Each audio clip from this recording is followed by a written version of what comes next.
नाशिक शहरातील उपनगर पोलीस ठाण्याच्या हद्दीत काल पहाटे 2 वाजताच्या सुमारास थरारक घटना घडली। अज्ञातांनी 5 ते 6 जणांनी प्रशांत जाधव यांच्या घरासमोर येऊन आलिशान चारचाकीची दगडांनी तोडफोड केली। घराच्या दिशेने गोळीबार करून जीवे मारण्याची धमकी दिल्याचा आरोप फिर्यादी प्रशांत जाधव यांनी केलाय। याबाबत मिळालेली सविस्तर माहिती अशी की काल पहाटे 2 वाजताच्या सुमारास काळ्या रंगाची स्कोडा कार त्यांच्या अपार्टमेंटच्या गेटवर येऊन थांबली। त्यातून 5 ते 6 जण खाली उतरून पार्किंगमध्ये आले। आरडाओरडा करत त्यांच्या नावानं शिवीगाळ करू लागले।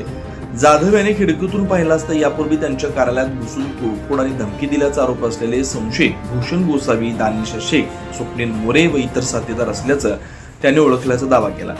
संशयितांनी त्यांच्या मर्सिडीज 350D कारवर दगडफेक करून मोठ्या प्रमाणात नुकसान केलं।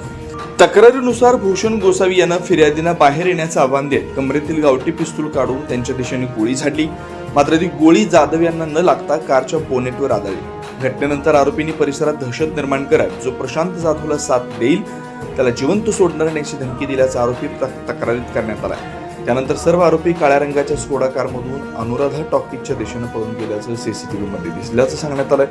सदर घटनेची माहिती मिळताच सहाय्यक पोलीस आयुक्त अद्विता शिंदे, उपनगर पोलीस ठाण्याचे वरिष्ठ पोलीस निरीक्षक संजय जयंत शिरसाट घटनास्थळी दाखल झाले।